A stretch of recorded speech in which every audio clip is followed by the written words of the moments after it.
everyone, welcome to Axonus Learning online classes. I am Anusha. ഇന്നത്തെ ക്ലാസ്സിൽ നമ്മൾ എടുക്കാൻ പോകുന്നത് കഴിഞ്ഞ ക്ലാസ്സിൽ നമ്മൾ എടുത്തിരുന്ന ക്വസ്റ്റ്യൻസിൻ്റെ ബാക്കി പാർട്ടുകളാണ്. ഇപ്പോൾ ബാക്കി ക്വസ്റ്റ്യൻസുകൾ എന്തൊക്കെയാണെന്ന് ഒരു 20 ക്വസ്റ്റ്യൻസ് ആണ് കഴിഞ്ഞ ക്ലാസ്സിൽ നമ്മൾ എടുത്തിരുന്നത്. ഈ ക്ലാസ്സിൽ നമ്മളൊരു അതിൻ്റെ ബാക്കി പാർട്ടായിട്ടുള്ള 21 മുതൽ ഉള്ള ക്വസ്റ്റ്യൻസ് ആണ് ഡിസ്കഷൻ ചെയ്യാൻ പോകുന്നത്. അപ്പോൾ എന്തൊക്കെയാണ് 21 മുതലുള്ള ക്വസ്റ്റ്യൻസ് എന്തൊക്കെയാണെന്ന് നമുക്ക് ചെക്ക് ചെയ്യാം. Okay, from the question number 21 to 26, fill the blanks to make the sentence meaningful and correct. 21 മുതൽ 26 വരെയുള്ള ക്വസ്റ്റ്യൻസുകളിൽ ഫിൽ ദ ബ്ലാങ്ക്സ് ആണ് പറയുന്നത്. വിട്ട ഭാഗങ്ങൾ ഒരു സെൻറ്റൻസ് തന്നിട്ടുണ്ടാവും. ആ സെൻറ്റൻസിൻ്റെ ചില പാർട്ടുകൾ, ഒരു സെൻറ്റൻസിലെ ചില വേർഡ്സുകൾ വിട്ടിട്ടുണ്ടാവും. ആ വിട്ട ഭാഗങ്ങൾ എന്തൊക്കെയാണ് കൃത്യമായിട്ട് പൂരിപ്പിക്കുക എന്നുള്ളതാണ് 21 മുതൽ 26 വരെ, 21 മുതൽ 26 വരെയുള്ള ക്വസ്റ്റ്യൻസ് പറയുന്നത്. എന്തൊക്കെയാണെന്ന് നോക്കാം. അപ്പോൾ ആദ്യം തന്നെ 21th ക്വസ്റ്റ്യൻ എന്താണെന്ന് നോക്കാം. 21, Gandhiji advocated dash of powers as he considered it the spirit of dash. അപ്പോൾ എന്താണ് ആ വിട്ട ഭാഗങ്ങൾ എന്ന് നമുക്ക് നോക്കാം. എന്താണ് ഗാന്ധിജി ആ വിട്ട ഭാഗങ്ങളിൽ എന്താണ് പൂരിപ്പിച്ചിരിക്കുന്നത്, അല്ലെങ്കിൽ അദ്ദേഹത്തിൻ്റെ അഭിപ്രായത്തിൽ എന്താണ് അവിടെ കൊടുത്തിരിക്കുന്നത് എന്നുള്ളത് നമുക്ക് നോക്കാം. ആൻസർ വന്നിരിക്കുന്നത് Gandhiji advocated decentralisation of powers as he considered it the spirit of Swaraj, self rule or democracy. അപ്പോൾ ഗാന്ധിജി അഡ്വക്കേറ്റ് ചെയ്തിരിക്കുന്നത് ഡീസെൻട്രലൈസേഷൻ എന്ന് പറഞ്ഞിരിക്കുന്ന ഒരു കോൺസെപ്റ്റാണ്. ഡീസെൻട്രലൈസേഷൻ എന്ന് പറഞ്ഞു കഴിഞ്ഞാൽ എന്താണെന്ന് നോക്കാം നമുക്ക്. അപ്പോൾ powers of he considered the spirit is the Swaraj. അദ്ദേഹം പറയുന്നത് ഒരു വില്ലേജ് ലെവലിലേക്ക് നമ്മുടെ പ്രവർത്തനങ്ങൾ, നമ്മുടെ ആക്ടിവിറ്റീസ്, പൊളിറ്റിക്കൽ ആക്ടിവിറ്റി വില്ലേജ് ലെവലിലേക്ക് ഉൾപ്പെടുത്തണം. വില്ലേജ് ലെവലിൽ നിന്നാണ് അതിൻ്റെ പ്രവർത്തനം നടത്തേണ്ടത് എന്ന് അദ്ദേഹം പറയുന്നത്. കാരണം എന്താണെന്ന് വെച്ചാൽ അദ്ദേഹം പറയുന്നത് ഇന്ത്യയുടെ സോൾ ഇരിക്കുന്നത് വില്ലേജുകളിലാണ് എന്നാണ് അദ്ദേഹം പറയുന്നത്. ഇന്ത്യയുടെ സോൾ ഇരിക്കുന്നത് വില്ലേജുകളിലാണ്. ഡീസെൻട്രലൈസ്ഡ്, അദ്ദേഹം പറയുന്നത് സെൻട്രലൈസ്ഡ് പ്രോസസ്സ് അല്ലാണ്ട് നമ്മൾ സെൻട്രൽ അല്ലെങ്കിൽ കേന്ദ്രീകരണമായിട്ടുള്ള ഭരണം നടത്താതെ ഡീസെൻട്രലൈസ്ഡ്, കേന്ദ്രീകരണമല്ലാത്ത ഭരണം എന്ന് വെച്ചാൽ പവേഴ്സ് ഡിവിഷൻ ചെയ്യുക, സെപ്പറേറ്റ് ചെയ്തിട്ട് ഡീസെൻട്രലൈസ്ഡ് ആയിട്ടുള്ള ഒരു പ്രോസസ്സിലൂടെ ആയിരിക്കണം നമ്മൾ ഗവൺമെൻറ്റിനെ അല്ലെങ്കിൽ ഒരു ഇൻസ്റ്റിറ്റ്യൂഷൻ, ഇപ്പോൾ PRI പോലെയുള്ള ഇൻസ്റ്റിറ്റ്യൂഷൻ, പഞ്ചായത്ത് രാജ് പോലത്തെ ഇൻസ്റ്റിറ്റ്യൂഷൻസ് ബിൽഡ് ചെയ്യേണ്ടത് എന്നാണ് അദ്ദേഹം പറയുന്നത്. കാരണം അതിൽ നിന്നാണ് നമുക്കൊരു സെൽഫ് റൂൾ അഥവാ സ്വയം ഭരണം, ട്രൂ ഡെമോക്രസി എല്ലാം ഏൺ ചെയ്യാൻ സാധിക്കും, അച്ചീവ് ചെയ്യാൻ സാധിക്കുമെന്നാണ് അദ്ദേഹം പറയുന്നത്. അപ്പോൾ അദ്ദേഹത്തിൻ്റെ ഒരു അഭിപ്രായത്തിൽ പവേഴ്സ് ഡിവിഷൻ ചെയ്യുകയും അതിലൂടെ ഒരു സെൽഫ് റൂൾ അച്ചീവ് ചെയ്യുകയും വേണം എന്നാണ് അദ്ദേഹം പറയുന്നത്. അപ്പോൾ എന്തൊക്കെയാണ് അതിൻ്റെ എക്സ്പ്ലനേഷൻസ് ഒന്ന് നോക്കാം. Gandhiji's vision for India was rooted in the concept of gram Swaraj, village self rule. അദ്ദേഹം പറയുന്നത് വില്ലേജ് സെൽഫ് റൂളുകളിൽ നിന്ന് അല്ലെങ്കിൽ ഇന്നത്തെ പഞ്ചായത്ത് രാജ് ഇൻസ്റ്റിറ്റ്യൂഷൻസ് പോലെയുള്ള ഡിവിഷനിലേക്ക് അല്ലെങ്കിൽ അത്തരം ഇൻസ്റ്റിറ്റ്യൂഷനിലേക്ക് നമ്മുടെ പവേഴ്സ് ഡിവിഷൻ ചെയ്യുകയും അല്ലെങ്കിൽ പവേഴ്സ് സെപ്പറേറ്റ് ചെയ്തിട്ട് ഡീസെൻട്രലൈസ്ഡ് ആയിട്ടുള്ള ഒരു പൊളിറ്റിക്കൽ ആക്ടിവിറ്റി നിലനിർത്തണമെന്നുമാണ് അദ്ദേഹം പറയുന്നത്. അതിലൂടെയാണ് നമുക്കൊരു ട്രൂ ഡെമോക്രസി അല്ലെങ്കിൽ സെൽഫ് റൂള് അച്ചീവ് ചെയ്യാൻ സാധിക്കുമെന്നാണ് അദ്ദേഹം പറയുന്നത്. അതുകൊണ്ട് ആ ഒരു വിട്ട ഭാഗങ്ങളിൽ പറയുന്നത് ഡീസെൻട്രലൈസേഷനും എന്നും പിന്നെ ട്രൂ ഡെമോക്രസി എന്നുള്ള ഒരു കോൺസെപ്റ്റാണ് അവിടെ പറയുന്നത്. He believed that power should be diffused and held by the people at the grassroots level. അദ്ദേഹം പറയുന്നത് പവർ വ്യാപിക്കേണ്ടത്, അദ്ദേഹത്തിൻ്റെ ഒരു വിശ്വാസത്തിൽ അദ്ദേഹം വിശ്വസിക്കുന്നത് പവർ വ്യാപിക്കേണ്ടത് എങ്ങനെയാണ്, ഗ്രാസ് റൂട്ട് ലെവൽ ഡെമോക്രസിയിലേക്കാണ്. ഗ്രാസ് റൂട്ട് ലെവൽ ഡെമോക്രസി എന്ന് പറഞ്ഞു കഴിഞ്ഞാൽ ഏറ്റവും താഴെക്കെട്ടിലുള്ള, നമുക്കറിയാം നമ്മുടെ ഏറ്റവും അടുത്ത് നിൽക്കുന്ന അല്ലെങ്കിൽ ജനങ്ങളുമായിട്ട് ഏറ്റവും അടുത്ത് നിൽക്കുന്നത് PRI പോലെയുള്ള പഞ്ചായത്ത് രാജ് ഇൻസ്റ്റിറ്റ്യൂഷൻസുകളാണ്. അത്തരം ഇൻസ്റ്റിറ്റ്യൂഷനിലേക്ക് അല്ലെങ്കിൽ ഗവൺമെൻറ് വില്ലേജ് ലെവലിലേക്ക് ആയിരിക്കണം പവേഴ്സ് ട്രാൻസ്മിറ്റ് ചെയ്യേണ്ടത് അല്ലെങ്കിൽ പവേഴ്സ് ഡീസെൻട്രലൈസേഷൻ ചെയ്യേണ്ടതെന്ന് അദ്ദേഹം പറയുന്നത്. അതാണ് ഗ്രാസ് റൂട്ട് ലെവൽ ഡെമോക്രസി എന്നതുകൊണ്ട് ഉദ്ദേശിക്കുന്നത്. Decentralisation of powers involves in the transfer of political and economic power from the central authority to local self governing institutions like the panchayat raj. അദ്ദേഹം പറയുന്നത് ഡീസെൻട്രലൈസേഷൻ നടക്കേണ്ടത് എങ്ങനെയാണ്, powers transfer political and economic decentralisation നടക്കേണ്ടത് നമുക്കറിയാം നമ്മുടെ സൊസൈറ്റിയിൽ അല്ലെങ്കിൽ നമ്മുടെ കൺട്രിക്കകത്ത് പവേഴ്സ് നിലനിൽക്കുന്നത് പൊളിറ്റിക്കൽ ആൻഡ് ഇക്കണോമിക് പവേഴ്സുകളാണ്. ഈ പവേഴ്സ് നിലനിൽക്കേണ്ടത് സെൻട്രൽ അതോറിറ്റിയിലല്ല, പകരം സെൻട്രൽ അതോറിറ്റിയിൽ നിന്നും ലോക്കൽ സെൽഫ് ഗവൺമെൻറ്റിലേക്ക് അല്ലെങ്കിൽ ലോക്കൽ സെൽഫ് ഗവേണിംഗ് പോലത്തെ പഞ്ചായത്ത് രാജ് ഇൻസ്റ്റിറ്റ്യൂഷനിലേക്കാണ് അത്തരം പവേഴ്സുകളെ ട്രാൻസ്മിറ്റ് ചെയ്യേണ്ടതെന്നാണ് അദ്ദേഹം പറയുന്നത്. He emphasized the villages would be autonomous and self-governing republics. അദ്ദേഹം പറയുന്നത് എന്താ വെച്ചാൽ അദ്ദേഹം കൂടുതൽ ഊന്നൽ നൽകുന്നത് എന്തിനാണെന്ന് വെച്ചാൽ വില്ലേജുകൾ ഇങ്ങനെ ആയിരിക്കണം, സെൽഫ് ഗവേണിങ് അല്ലെങ്കിൽ ഓട്ടോണമസ്, വില്ലേജസുകൾക്ക് സെൽഫ് ഗവേണിങ് അല്ലെങ്കിൽ ഓട്ടോണമസ് ഉണ്ടായിരിക്കണം. എന്നു വെച്ചാൽ സ്വയം പര്യാപ്തമായിട്ടുള്ള ഗവൺമെൻറ് അല്ലെങ്കിൽ വില്ലേജുകളിൽ സ്വയം പര്യാപ്തമായിട്ടുള്ള ഗവേണിങ് ചെയ്യണമെന്നാണ് അദ്ദേഹം പറയുന്നത്. അത്തരത്തിലുള്ള ഒരു ഭരണവർഗമാണ് നമുക്ക് വില്ലേജുകളിൽ വേണ്ടത് എന്നാണ് അദ്ദേഹം പറയുന്നത്. കാരണം നമുക്കറിയാം വില്ലേജുകളിലാണ് ഇന്ത്യയുടെ സോൾ എന്നാണ് അദ്ദേഹം പറഞ്ഞിട്ടുള്ളത്. മാത്രമല്ല ഓരോ ജനങ്ങളും ഏറ്റവും അടുത്ത് നിൽക്കുന്നത്, അവരുടെ ഏറ്റവും അടുത്ത പൊളിറ്റിക്കൽ ഇൻസ്റ്റിറ്റ്യൂഷൻ എന്ന് പറയുന്നത് പഞ്ചായത്ത് രാജ് ഇൻസ്റ്റിറ്റ്യൂഷൻസുകൾ തന്നെയാണ്. അതുകൊണ്ട് തന്നെയാണ് അദ്ദേഹം പറയുന്നത് വില്ലേജുകളിൽ ഓട്ടോണമസ് ആയിരിക്കണം എന്നാണ് അദ്ദേഹം പറയുന്നത്. സ്വയം പര്യാപ്തമായിട്ടുള്ള വില്ലേജ് ഫീൽഡുകളായിരിക്കണമെന്നാണ് അദ്ദേഹം പറയുന്നത്. ഓക്കെ, നെക്സ്റ്റ് ക്വസ്റ്റ്യനിലേക്ക് പോകാം. നെക്സ്റ്റ് ക്വസ്റ്റ്യൻ 22ാമത്തെ ക്വസ്റ്റ്യൻ ആണ്. 22ാമത്തെ ക്വസ്റ്റ്യൻ എന്താണെന്ന് നോക്കാം. The directive principle of state policy seeks to provide equal pay for equal dash both to men and dash. അപ്പോൾ അവിടെ വിട്ട ഭാഗങ്ങളിൽ എന്തൊക്കെയാണ് ആൻസർ വന്നിരിക്കുന്നത് നമുക്ക് ചെക്ക് ചെയ്യാം. വിട്ട ഭാഗം എന്താണെന്ന് നോക്കാം. ആൻസർ വന്നിരിക്കുന്നത് the directive principle of state policy seeks to provide equal pay for equal work for both men and women. മനസ്സിലാവും? ഇതാണ് വിട്ട ഭാഗങ്ങൾ പറഞ്ഞാൽ work for both men and women. വിമനാണ്, മെന്ന് കഴിഞ്ഞാൽ പിന്നെ വിമനാണ്. ഇതൊന്ന് എന്താണെന്ന് നമുക്ക് നോക്കി നോക്കാം. എന്താണ് ഇതിൻ്റെ ഒരു എക്സ്പ്ലനേഷൻ പറഞ്ഞിരിക്കുന്നത് എന്ന് നോക്കി നോക്കാം. GPSP considers is a part for Article 36 to 51 of the Indian Constitution. DPSP എന്ന് പറഞ്ഞു കഴിഞ്ഞാൽ ഒരു പോളിസീസ് നിലനിൽക്കുന്ന അല്ലെങ്കിൽ ഇന്ത്യൻ കോൺസ്റ്റിറ്റ്യൂഷൻ്റെ പോളിസീസ് ആണ് നമുക്ക് പറയാൻ പറ്റും GPSPക്കകത്ത്. DPSPയുടെ ആർട്ടിക്കിൾ വരുന്നത് 36 മുതൽ ഇന്ത്യൻ കോൺസ്റ്റിറ്റ്യൂഷനിലെ 36 മുതൽ 51 വരെയുള്ള 36 മുതൽ 51 വരെയാണ് DPSPയുടെ ആർട്ടിക്കിൾസ് നിലനിൽക്കുന്നത്. ഇന്ത്യൻ കോൺസ്റ്റിറ്റ്യൂഷനിൽ പാർട്ട് 4ലാണ് DPSP നമ്മൾ ഉൾപ്പെടുത്തിയിരിക്കുന്നത്. അപ്പോൾ ഇന്ത്യൻ കോൺസ്റ്റിറ്റ്യൂഷൻ്റെ ആർട്ടിക്കിൾ 36 മുതൽ 51 വരെയാണ് DPSPയെ പറ്റി പരാമർശിക്കുന്ന ആർട്ടിക്കിൾ എടുക്കുന്നത്. അതേപോലെ പാർട്ട് 4ലാണ് DPSP നമ്മൾ ഉൾപ്പെടുത്തിയിരിക്കുന്നത്. DPSP അഥവാ directive principle of state policy എന്നാണ് പറയുന്നത്. Okay, the directive principle of state policy seeks to provide equal pay for equal work for men and women. ഇവിടെ പറയുന്നത് എന്താ വെച്ചാൽ ഈ ഒരു സ്റ്റേറ്റ്മെൻറ്റ് തന്നെ പറയുന്നത് എന്താണെന്ന് വെച്ചാൽ DPSP എന്ന് പറഞ്ഞു കഴിഞ്ഞാൽ ഈ ഒരു സ്റ്റേറ്റ്മെൻറ്റ് പറയുന്നത് എന്താ വെച്ചാൽ ഈ ഒരു ആർട്ടിക്കിൾ, സ്റ്റേറ്റ്മെൻ്റ് അല്ല സോറി ആർട്ടിക്കിൾ, ഇതൊരു ആർട്ടിക്കിളാണ്. ഈ ആർട്ടിക്കിൾ പ്രകാരം ഏതൊരു വർക്ക് ചെയ്യുമ്പോഴും മെന്നിനും വിമനും സ്ത്രീക്കും പുരുഷനും തുല്യമായ വേതനം നൽകണമെന്നാണ് പറയുന്നത്. സെയിം വർക്കിന് പുരുഷനും സ്ത്രീയും എടുക്കുന്ന സെയിം വർക്ക്, ഒരേ ജോലി എടുക്കുന്ന പുരുഷനും സ്ത്രീക്കും ഒരേ വേതനം തന്നെ നൽകണമെന്നാണ് ഈ ഒരു ആർട്ടിക്കിൾ, DPSPയിലെ ഈ ഒരു ആർട്ടിക്കിൾ പറയുന്നത്. This explicitly mention in article 39D. ഈ ഒരു ആർട്ടിക്കിൾ ഉൾപ്പെടുത്തിയിരിക്കുന്ന DPSPയുടെ ഈ ഒരു ആർട്ടിക്കിൾ ഉൾപ്പെടുത്തിയിരിക്കുന്നത് നമ്മൾ ഡിസ്കഷൻ ചെയ്തുകൊണ്ടിരിക്കുന്ന ഈ ആർട്ടിക്കിൾ ഉൾപ്പെടുത്തിയിരിക്കുന്നത് 39Dയിലാണ് DPSPയുടെ ഈ ഒരു ആർട്ടിക്കിൾ ഉൾപ്പെടുത്തിയിരിക്കുന്നത് of the Indian constitution which is directive principle of state policy. GPSPയുടെ ഈ ഒരു ആർട്ടിക്കിൾ ഇന്ത്യൻ കോൺസ്റ്റിറ്റ്യൂഷനകത്ത് 39Dയിലാണ് ഈ ഒരു ആർട്ടിക്കിൾ ഉൾപ്പെടുത്തിയിരിക്കുന്നത്. മാത്രമല്ല ഒരു പ്രധാനപ്പെട്ട ഒരു കാര്യം എന്ന് വെച്ചാൽ നമ്മൾ DPSP എടുത്തിരിക്കുന്നത് ബോറോയിങ് ചെയ്തിരിക്കുന്നത് അല്ലെങ്കിൽ കടം കൊണ്ടിരിക്കുന്നത് ഇന്ത്യൻ കോൺസ്റ്റിറ്റ്യൂഷനിലേക്ക് DPSP കടം കൊണ്ടിരിക്കുന്നത് ഐറിഷ് കോൺസ്റ്റിറ്റ്യൂഷനിൽ നിന്നാണ് ഇന്ത്യയിലേക്ക് DPSP നമ്മൾ കടം കൊണ്ടിരിക്കുന്നത് എന്ന് കൂടി മനസ്സിലാക്കി വെക്കുക. ഓക്കെ, ഇനി അടുത്ത് വരുന്നത് 23ാമത്തെ ക്വസ്റ്റ്യൻ ആണ്. 23ാമത്തെ ക്വസ്റ്റ്യൻ എന്താണെന്ന് നോക്കാം. In the dash constitution of India there were dash fundamental rights. അപ്പോൾ ഇവിടെ ക്വസ്റ്റ്യൻ ചോദിച്ചിരിക്കുന്നത് ആ വിട്ട ഭാഗങ്ങളിൽ എന്താണ് നമ്മൾ പൂരിപ്പിക്കണം. അപ്പോൾ വിട്ട ഭാഗങ്ങൾ എന്താണെന്ന് നമുക്ക് ചെക്ക് ചെയ്യാം. ക്വസ്റ്റ്യൻ ചോദിച്ചിരിക്കുന്നത് ഫണ്ടമെൻ്റൽ റൈറ്റ്സുകൾ എത്ര ഉണ്ട് എന്നുള്ളതാണ് ക്വസ്റ്റ്യൻ ചോദിച്ചിരിക്കുന്നത്. അപ്പോൾ എന്താണ് നോക്കാം answer. In the original constitution of India, there were 7 fundamental rights. നമുക്കറിയാം നമ്മുടെ ഒറിജിനൽ കോൺസ്റ്റിറ്റ്യൂഷൻ ആദ്യകാലങ്ങൾ എന്ന് വേണമെങ്കിൽ പറയാം. ആദ്യകാലങ്ങളിൽ ബിഗിനിങ് സ്റ്റേജിൽ നമുക്ക് 7 ഫണ്ടമെൻ്റൽ റൈറ്റ്സുകളാണ് ഉള്ളതെന്ന് നമുക്കറിയാം. അപ്പോൾ അതാണ് ഇവിടെ ക്വസ്റ്റ്യൻ ചോദിച്ചിരിക്കുന്നത്. ഒറിജിനൽ കോൺസ്റ്റിറ്റ്യൂഷനിൽ എത്ര ഫണ്ടമെൻ്റൽ റൈറ്റ്സ് ഉണ്ട്? 7 ഫണ്ടമെൻ്റൽ റൈറ്റ്സുകളാണ് ഉള്ളത്. അപ്പോൾ അതെന്തൊക്കെയാണെന്ന് ഡീറ്റെയിൽഡ് ആയിട്ടൊന്ന് നോക്കി നോക്കാം.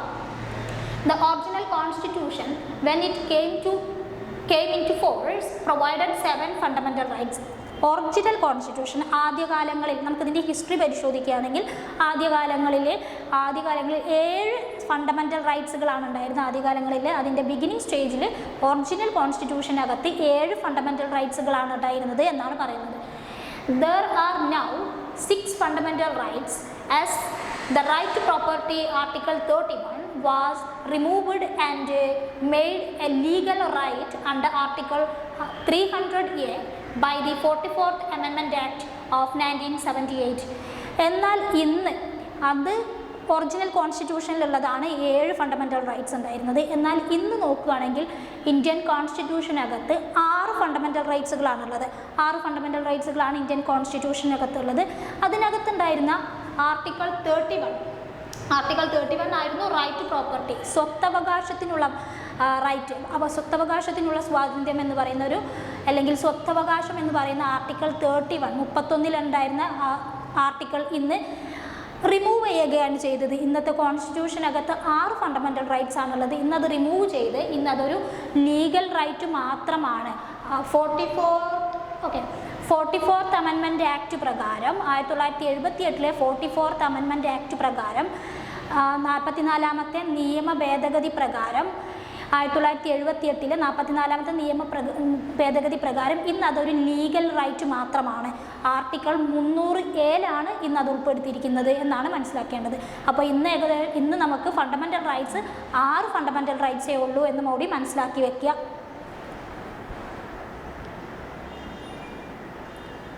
ഓക്കെ, നെക്സ്റ്റ് ക്വസ്റ്റ്യൻ വരുന്നത് 24ാമത്തെ ക്വസ്റ്റ്യൻ ആണ്. 24ാമത്തെ ക്വസ്റ്റ്യൻ എന്താണെന്ന് നോക്കാം. The president of India can B from his office through a process called. വിട്ട ഭാഗങ്ങൾ എന്തൊക്കെയാണെന്നാണ് നമ്മൾ പൂരിപ്പിക്കേണ്ടത്. വിട്ട ഭാഗങ്ങൾ എന്തൊക്കെയാണെന്ന് നമുക്കൊന്ന് നോക്കാം. 24ാമത്തെ ക്വസ്റ്റ്യൻ ആണ്. അപ്പോൾ ആൻസർ വന്നിരിക്കുന്നത് the president of India can be impeached or removed from his office through a process called impeachment. പ്രസിഡൻറ്റിനെ നമ്മൾ റിമൂവ് ചെയ്യുന്ന അല്ലെങ്കിൽ അദ്ദേഹത്തിൻ്റെ പദവിയിൽ നിന്നും അദ്ദേഹത്തെ റിമൂവ് ചെയ്യുന്ന പ്രോസസ്സിനെ പറയുന്ന പേരാണ് ഇംപീച്ച്മെൻറ്റ് എന്ന് പറയുന്നത്. ഇംപീച്ച്മെൻറ്റ് എന്ന് പറഞ്ഞാൽ റിമൂവ് എന്നാണ് പറയുന്നത്. അദ്ദേഹത്തെ റിമൂവ് ചെയ്യുന്ന പ്രോസസ്സിനെയാണ് ഇംപീച്ച്മെൻറ്റ് എന്ന് പറയുന്നത്. അപ്പോൾ ഈ റിമൂവ് ചെയ്യുക എന്ന് പറഞ്ഞു കഴിഞ്ഞാൽ നമ്മൾ മനസ്സിലാക്കേണ്ട കാര്യം, റിമൂവ് ചെയ്യുക എന്ന് പറഞ്ഞു കഴിഞ്ഞാൽ ഒരു ഇന്ത്യൻ കോൺസ്റ്റിറ്റ്യൂഷനകത്ത് ഇംപീച്ച്മെൻറ്റ് എന്ന് പറയുന്ന ഒരു വേർഡ് യൂസ് ചെയ്യുന്നില്ല എന്നുള്ളതാണ്. പകരം റിമൂവൽ പ്രോസസ്സ് എന്നാണ് പറയുന്നത്. പ്രസിഡൻറ്റിനെ മാത്രമല്ല, പ്രസിഡൻ്റ് എന്ന് പറഞ്ഞാൽ രാഷ്ട്രപതിയെ റിമൂവ് ചെയ്യുന്ന പ്രോസസ്സാണ്. അദ്ദേഹത്തിനെ തിരഞ്ഞെടുത്തതിന് ശേഷം അദ്ദേഹത്തിൻ്റെ പ്രവർത്തനങ്ങൾ കോൺസ്റ്റിറ്റ്യൂഷന് വയലൻസ് ചെയ്തിട്ടാണ് അല്ലെങ്കിൽ കോൺസ്റ്റിറ്റ്യൂഷൻ എഗെയിൻസ്റ്റ് ആയിട്ടുള്ള പ്രവർത്തനമാണെങ്കിൽ അല്ലെങ്കിൽ ഇൻഎഫിഷ്യൻസി ഒക്കെ കൊണ്ടാണ് നമ്മൾ ഒരു പ്രസിഡൻറ്റിനെ അദ്ദേഹത്തിൻ്റെ പദവിയിൽ നിന്നും റിമൂവ് ചെയ്യുന്നത്. അപ്പം ആ ഒരു റിമൂവൽ പ്രോസസ്സ് എങ്ങനെയാണെന്ന് നോക്കാം. ഇംപീച്ച്മെൻറ്റ് പ്രോസസ്സ് എന്ന് പറയുന്നത് പ്രസിഡൻറ്റിന് മാത്രമല്ല സുപ്രീം കോടതി ജഡ്ജസുകളെയും മറ്റു ജഡ്ജസുകളെയും ഇംപീച്ച്മെൻറ്റ് ചെയ്യുന്നത് ഇംപീച്ച്മെൻറ്റ് പ്രോസസ്സിലൂടെയാണ് നമ്മൾ റിമൂവ് ചെയ്യുന്നത്. അപ്പോൾ എങ്ങനെയാണ് ആ ഒരു പ്രോസസ്സ് എന്ന് നമുക്കൊന്ന് ചെക്ക് ചെയ്യാം. Okay, this process is outlined in Article 61 of the Indian Constitution and the sole ground for impeachment is violation of the Constitution. Article 61 Indian കോൺസ്റ്റിറ്റ്യൂഷൻ്റെ ആർട്ടിക്കിൾ 61 ഈ റിമൂവൽ പ്രോസസ്സ് അഥവാ ഇംപീച്ച്മെൻറ്റ് പ്രോസസ്സിനെ പറ്റി, പ്രസിഡൻറ്റിൻ്റെ ഇംപീച്ച്മെൻറ്റ് പ്രോസസ്സിനെ പറ്റി പറയുന്നത്. എന്നാൽ എന്താണ് അവിടെ പറയുന്നത് വെച്ചാൽ എങ്ങനെയാണ് നമ്മൾ റിമൂവ് ചെയ്യുന്നത് ഈ ഒരു പ്രോസസ്സിൽ? Violation of the constitution. ശ്രദ്ധിക്കണം, വയലേഷൻ ഓഫ് ദി കോൺസ്റ്റിറ്റ്യൂഷൻ. കോൺസ്റ്റിറ്റ്യൂഷൻ്റെ ഭരണഘടനയ്ക്ക് എഗെയിൻസ്റ്റ് ആയിട്ട് അല്ലെങ്കിൽ എന്തെങ്കിലും തരത്തിലുള്ള വയലേഷൻസ് നിലനിൽക്കുമ്പോൾ മാത്രമാണ് നമ്മൾ എന്ത് ചെയ്യുന്നത്? അദ്ദേഹത്തിൻ്റെ പദവിയിൽ നിന്നും റിമൂവ് ചെയ്യുന്നത് എന്ന് പറയുന്നത്. അപ്പം റിമൂവ് ചെയ്യുന്നതെന്ന് പറഞ്ഞു കഴിഞ്ഞാൽ എങ്ങനെയാണ് അതിൻ്റെ റിമൂവൽ പ്രോസസ്സ് എന്ന് നമുക്ക് ചെക്ക് ചെയ്യാവുന്നതാണ്. ഈ റിമൂവ് ചെയ്യുക എന്ന് പറഞ്ഞാൽ നമുക്കറിയാം വയലേഷൻസ്, ഇൻഅക്കൗണ്ടബിലിറ്റി അല്ലെങ്കിൽ ഇൻഎഫിഷ്യൻസി തുടങ്ങിയ കാര്യങ്ങളും കൂടി അതിൽ ഉൾപ്പെട്ടിട്ടാണ് അദ്ദേഹത്തെ റിമൂവ് ചെയ്യുന്നത് എന്ന് പറയുന്നത്. അപ്പോൾ a motion for impeachment can be initiated in either house of the parliament, Lok Sabha and Rajya Sabha. Impeachment process നടക്കുന്നത് എന്ന് വെച്ചാൽ നമുക്കറിയാം പാർലമെൻറ്റിനകത്ത് ഇന്ത്യൻ പാർലമെൻറ്റിനകത്ത് 2 ഹൗസസ് ഉണ്ട്. ഒന്ന് രാജ്യസഭയും മറ്റൊന്ന് ലോക്സഭയുമാണ്. നമുക്ക് ഏത് ഒരു ഈ ഒരു ഇംപീച്ച്മെൻറ്റ് പ്രോസസ്സ് സ്റ്റാർട്ട് ചെയ്യാൻ തുടങ്ങി 2 ഹൗസുകളിൽ നിന്നും സ്റ്റാർട്ട് ചെയ്യാവുന്നതാണ്. ഏതൊരു ഹൗസിൽ നിന്നും ഇംപീച്ച്മെൻറ്റ് പ്രോസസ്സ് സ്റ്റാർട്ട് ചെയ്യാവുന്നതാണ് എന്നാണ് പറയുന്നത്. A resolution containing the charges must be signed by at least 1/4 of the members of the House. It is initiated. A 14th day notice must then be given to the President. Resolution start ചെയ്യുമ്പോൾ at least 4th എന്ന് വെച്ചാൽ ഏതൊരു സഭയിൽ നിന്നും resolution start ചെയ്യാവുന്നതാണ്. Resolution start ചെയ്യുന്നത് ഏത് സഭയിൽ നിന്നാണെങ്കിലും ആ ഒരു സ്റ്റാർട്ട് ചെയ്യുന്ന സമയത്ത് അല്ലെങ്കിൽ അതിൽ സൈൻ ചെയ്യേണ്ടത് ഏകദേശം 4ൽ 1 വിഭാഗം 4ൽ ഒരു വിഭാഗത്തിൻ്റെ സൈനോട് കൂടിയാണ് അത് റെസൊല്യൂഷൻ സ്റ്റാർട്ട് ചെയ്യുന്നത്. അല്ലെങ്കിൽ 4 ഭാഗം അതിൽ ഒപ്പുവെച്ചിരിക്കണം എന്നാണ് പറയുന്നത്. മാത്രമല്ല 14 ദിവസത്തിന് മുൻപായിട്ട് തന്നെ അല്ലെങ്കിൽ 14 ദിവസത്തിന് മുൻപ് തന്നെ അദ്ദേഹത്തിന് അല്ലെങ്കിൽ ആ ഒരു പദവിയിലിരിക്കുന്ന പ്രസിഡന്റിനെ എന്ത് ചെയ്യണം, ആ ഒരു റെസൊല്യൂഷൻ നമ്മൾ നോട്ടീസ് സെൻഡ് ചെയ്യേണ്ടതാണ്. റെസൊല്യൂഷൻ ലോക്സഭയിൽ നിന്നോ രാജ്യസഭയിൽ നിന്നോ സെൻഡ് ചെയ്യുന്നതായിരിക്കും. If the resolution is passed by the 2/3 majority of the total membership of the first house, it is sent to the other house. ഈ റെസൊല്യൂഷൻ പാസ് ചെയ്യുന്നത് 3ൽ 2 വിഭാഗത്തോടുകൂടി മെജോറിറ്റിയോടുകൂടി 3ൽ 2 വിഭാഗത്തിൻ്റെ മെജോറിറ്റിയോടുകൂടി റെസൊല്യൂഷൻ ഏതെങ്കിലും ഒരു സഭയിൽ നിന്ന് പാസ് ചെയ്ത് കഴിഞ്ഞാൽ അടുത്ത സഭയിലേക്ക് അവരുടെ സൈൻ ചെയ്യുന്നതിന് വേണ്ടി അല്ലെങ്കിൽ അവരുടെ ഒരു അംഗീകാരത്തിന് വേണ്ടി നമ്മൾ അടുത്ത സഭയിലേക്ക് ഇത് അയച്ചു കൊടുക്കുന്നതായിരിക്കും. During this time, the president has to right to defend themselves. എന്നാൽ ഈ ഒരു സമയത്ത് ആ ഒരു പ്രോസസ്സ് നടക്കുന്ന സമയത്ത് എന്ത് ചെയ്യാം, പ്രസിഡന്റിന് സ്വന്തമായിട്ട് അത് ഡിഫെൻഡ് ചെയ്യാനുള്ള അതിനെ പ്രതിരോധിക്കാനുള്ള അധികാരവും കൂടി അവിടെ ഉണ്ടായിരിക്കുന്നതാണ്. If the second house also passes the resolution with a 2/3 majority of its total membership, the president is removed from his office. മാത്രമല്ല എന്നാൽ ആദ്യ സഭയിൽ നിന്നും 3ൽ 1 വിഭാഗത്തിൻ്റെ ആദ്യ സഭയിൽ നിന്നും 3ൽ 2 വിഭാഗത്തിൻ്റെ സൈനോടുകൂടി മെജോറിറ്റി സൈനോടുകൂടി പാസ് ചെയ്ത റെസൊല്യൂഷൻ രണ്ടാമത്തെ സഭയിലേക്ക് അയക്കുമ്പോഴും രണ്ടാമത്തെ സഭയിൽ നിന്നും അതേ അംഗീകാരം 3ൽ 2 മെജോറിറ്റി അംഗീകാരം നൽകിക്കഴിഞ്ഞാൽ ആ റെസൊല്യൂഷൻ പാസ് ചെയ്യുകയും അദ്ദേഹത്തെ അല്ലെങ്കിൽ പ്രസിഡന്റിനെ അവരുടെ പദവിയിൽ നിന്നും റിമൂവ് ചെയ്യുകയും ചെയ്തു എന്ന് നമുക്ക് മനസ്സിലാക്കാം. No Indian president has ever faced impeachment proceedings. എന്നാൽ ഇന്ത്യയിൽ ഇന്ന് വരെ ഒരു പ്രസിഡന്റും ഇംപീച്ച്മെൻറ്റ് പ്രോസസ്സ് ഫേസ് ചെയ്തിട്ടില്ല എന്നാണ് കണക്കാക്കുന്നത്. അതാണ് 24ാമത്തെ ക്വസ്റ്റ്യൻസ് എന്ന് പറയുന്നത്. 24ാമത്തെ ക്വസ്റ്റ്യനിൽ ഇത്രയും കാര്യങ്ങളാണ് പറയുന്നത്. എന്താണ് 25ാമത്തെ ക്വസ്റ്റ്യൻ കൂടി എന്ന് നമുക്ക് ചെക്ക് ചെയ്യാം. 25ാമത്തെ, every year the dash is presented by the dash minister in the Lok Sabha. എന്താണ് ആ ഡാഷ് ചെയ്തിരിക്കുന്ന ഭാഗങ്ങളൊന്നും നോക്കാം. ആൻസർ വന്നിരിക്കുന്നത് every year the union budget is presented by the finance minister in the Lok Sabha. ലോക്സഭയിലെ finance മിനിസ്റ്ററാണ് union budget അവതരിപ്പിക്കുന്നത്. ലോക്സഭയിലെ finance മിനിസ്റ്ററാണ് union budget അവതരിപ്പിക്കുന്നത് എന്നാണ് പറയുന്നത്. എക്സ്പ്ലനേഷൻസ് എന്ന് കൊടുത്തിട്ടുണ്ട്, അതൊന്ന് ചെക്ക് ചെയ്യാം. The union budget, also called the annual financial statement, is a key document that outlines the government's financial plans. Union ബഡ്ജറ്റിനെ നമ്മൾ ആനുവൽ പ്ലാൻസ് എന്നും പറയാറുണ്ട്, ആനുവൽ ഫിനാൻഷ്യൽ സ്റ്റേറ്റ്മെൻറ്റ് എന്ന് പറയാറുണ്ട്. യൂണിയൻ ബഡ്ജറ്റിനെ ആനുവൽ ഫിനാൻഷ്യൽ സ്റ്റേറ്റ്മെൻറ്റ് എന്ന് നമ്മൾ പറയാറുണ്ട്.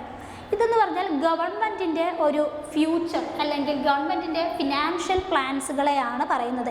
ആ ഒരു ഗവൺമെൻറ്റിൻ്റെ ഫിനാൻഷ്യൽ പ്ലാനുകളുടെ ഒരു ഡോക്യുമെൻ്റാണ് ഈ പറയുന്ന ബഡ്ജറ്റ് എന്ന് പറയുന്ന യൂണിയൻ ബഡ്ജറ്റ് എന്ന് പറയുന്നത്.